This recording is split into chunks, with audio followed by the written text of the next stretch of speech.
તારી કઈ ટીમ છે? દિલ્હી. તો નેક્સ્ટ મેચ આપણો દિલ્હી હારે જ છે, બરોબર? અને આપણે ગુજરાત છીએ. તું દિલ્હી હો.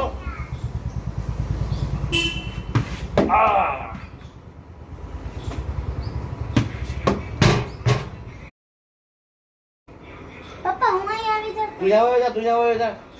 પણ અહીંયા પાણી નહીં. આમ આમ ક્યાંથી ન લગાવી પડે. આપણે બોલિંગ સીધી, હા હજી પાછળ હોય જા સ્ટ્રેટ. અને બેટ છે ને હંમેશા આ આપણી આ જે ક્રીઝ પડતી હોય ને આગળની એને આમ પકડાય અને આમ પકડાય અને આને આમ રખાય.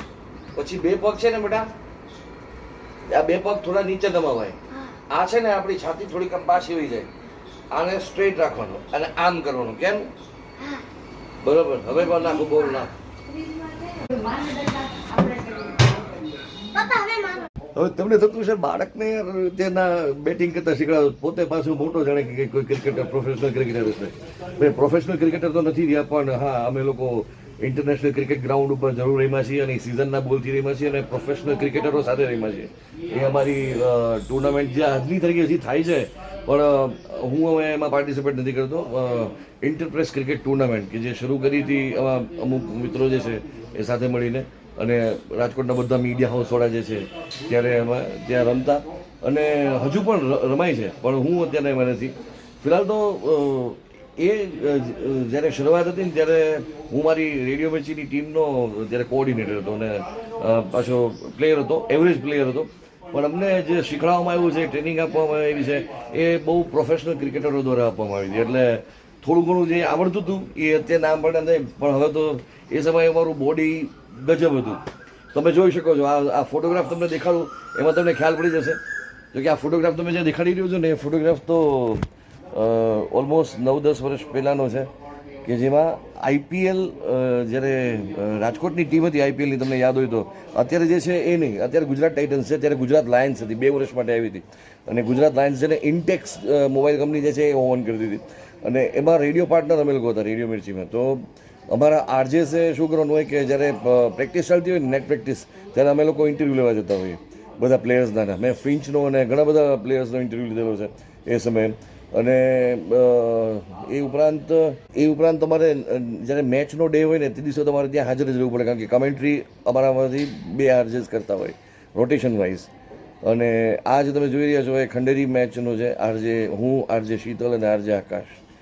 અને પછી નેક્સ્ટ ડેના રોટેશનમાં હું અને આરજે શીતલ, આરજે ઈશિતા અમે લોકો કમેન્ટ્રીમાં હતા. તો એ સમય હતો આઈપીએલનો, જ્યારે ગુજરાત લાયન્સની ટીમ હતી. અત્યારના ગુજરાત ટાઇટન્સ છે, પણ અત્યારના આઈપીએલના બધા મેચીસ જોઈ રહ્યા ને ત્યારે એમ ફીલ થાય, એ સમય બધો બહુ યાદ આવે. ભાઈ તમે મારી તો ફેવરિટ ટીમમાં એક તો ગુજરાત ટાઇટન્સ, તો ઓબ્વિયસલી આપણી ટીમ છે ગુજરાતની એટલે એને સપોર્ટ કરવાના જ છીએ. પણ બાકી એ સમયે જ્યારે હું આપણી ગુજરાત લાયન્સની ટીમ નહોતી બની ને, એની પહેલાં જ્યારે આઈપીએલ ચાલુ થતું ને ત્યારે પણ અમે લોકો બહુ મસ્તી કરતા. ત્યારે ચેન્નઈ સુપર કિંગ્સ મારી ફેવરિટ ટીમ હતી જ્યારે આઈપીએલ શરૂમાં નવું હતું ત્યારે. અને રેડિયો પર અમે જે જોરદાર હંગામો કરતા, દરેક આરજે પોતાની એક ફેવરિટ ટીમ જે છે એને સપોર્ટ કરે અને પોતાના ફેન બેઝમાંથી, પોતાના લિસનર્સમાંથી પણ ક્રાઉડ ઊભું કરે જે પોતાની ટીમને સપોર્ટ કરતું હોય એવું. અને એ સમયે આઈપીએલ ચેન્નઈ સુપર કિંગ્સ જીતી હતી ત્યારે અમે રેડિયો મિર્ચી તરફથી જોરદાર પાર્ટી કરી હતી, મારા શો તરફથી. તમારી ચોકડીની પાર્ટી હતી. તો ધોઝ વેર ધ ડેઝ કે ક્રિકેટ સાથે તો અમારું રેડિયોનો ગજબનો નાતો હતો. ભાઈ તો તમારી ફેવરિટ ટીમ કઈ છે અત્યારે એ મને જરૂરથી કહેજો, ને એ ટીમ ફેવરિટ હોવાનું કારણ શું છે? ગુજરાત ટાઇટન્સ તો આપણી પોતાની ટીમ છે, બાકી તમારા ફેવરિટ પ્લેયરને કારણે તમારી કોઈ ટીમ વધારે પસંદીદા હોય એ પણ શેર કરજો. તો એકચ્યુઅલી આપણે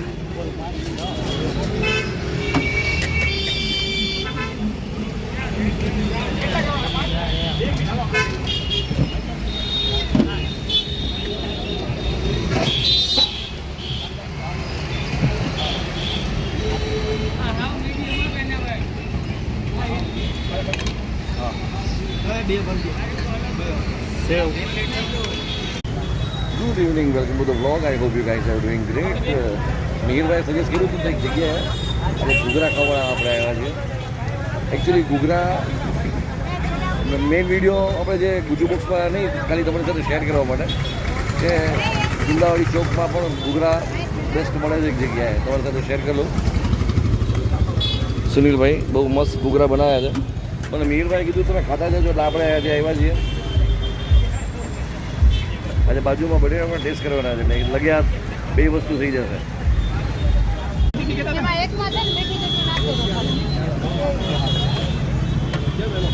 લાઈટ કરવાની બાકી હા, હમણાં આવી જશે.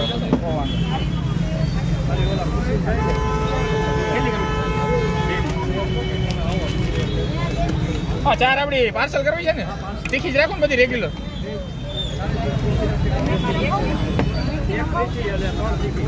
એક મીડિયમ ને 3 તીખી ને.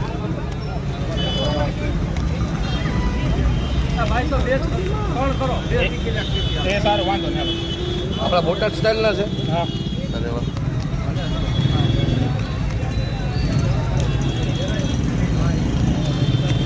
એમાં આ એક તીખી, આ શું છે, ગ્રેવી છે? આ ઈ લસણની છે, આ ઈ લસણની. આ લસણ આ ખજૂર આંબલીની. અને આ ખજૂર આંબલી. હા હા, વાંધો નહીં ભાઈ.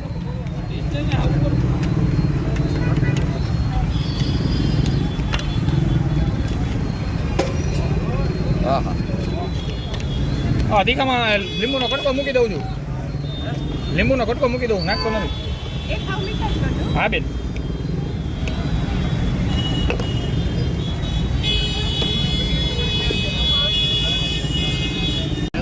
કાનાભાઈ છે, કાનાભાઈના બટેકા ખાવા આવ્યા છે આપણે ગુંદાવાડી ચોકમાં.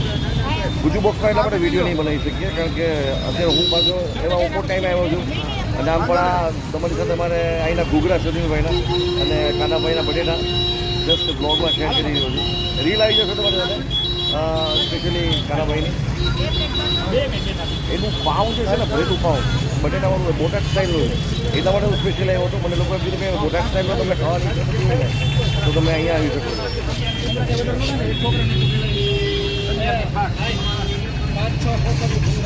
5-6 બોતલ બીજી 3 નાખીને 3 વધારે નાખી દે. Good morning. ચલો, એક તો આ મોબાઈલ રેડી છે, લાઇટ રેડી છે, આ લાઇટ પણ રેડી છે વિલાસજીની, આપણું રોડનું માઇક પણ રેડી, ગ્રીપ પણ રેડી, અને હું પણ રેડી છું અત્યારના મહામેળામાં જવા માટે. અર્લી મોર્નિંગ ઉઠીને ટ્રીપ કરવા જવાની એક મજા અલગ છે. પણ હમણાં ઘણા ટાઈમથી બહુ મોટી ટૂર નથી થઈ, પણ હવે આજે જઈ રહ્યા છીએ અમે એક મહામેળામાં.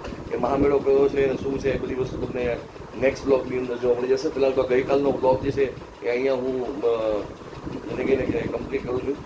એકચ્યુઅલી ગઈકાલે જે કેનાલ રોડ પર ગુંદાવાડી પાસે મેં નાસ્તો કર્યો ભૂંગળા બટેટા, અને એ જસ્ટ ટેસ્ટિંગ કરવા ગયો હતો. હકીકતમાં મારે મેઇન કામ હતું સમીરભાઈ પાસે જવાનું, જે આપણા શ્રીનાથજી ફોટો સેલ વાળા છે. કારણ કે મારી જે ઉલાનસીની પાવર બેંક કમ ગ્રીપ હતી ને, એ બગડી ગઈ હતી. અને પછી મારે ચેક કરાવવું કે વોરંટીમાં છે કે નહીં. હવે સમીરભાઈએ તો મોકલી દીધી કંપનીમાં કે ભાઈ વોરંટીમાં કરી દે તો આપણે પૂરી ટ્રાય કરીએ, ન કરે તો આપણે કોઈ બીજા વેપારી પાસે જ કરાવી લઈશું, કોઈ બીજા ટેકનિશિયન પાસે જ કરાવી લઈશું. તો આ એક બહુ મોટો ફાયદો છે લોકલ વેપારી પાસેથી ખરીદી કરવાનો. એટલે હું એમ નથી કહેતો કે ઓનલાઈન ખરીદી ના કરાય, ઘણા લોકોને ઓનલાઈન ખરીદી વધારે સદતી હોય છે, પણ અહીંયા એક મિત્રતાનો ભાવ હોય કે તમને બગડ્યું કહેવું તો ગમે ત્યારે એ તમને હેલ્પ કરી શકે બહુ બધી રીતે. તો એક ફાયદો છે. ફિલહાલ તો નેક્સ્ટ બ્લોગમાં બાકી બધી ચર્ચા કરશું. આ બ્લોગને અહીંયા કમ્પ્લીટ કરી.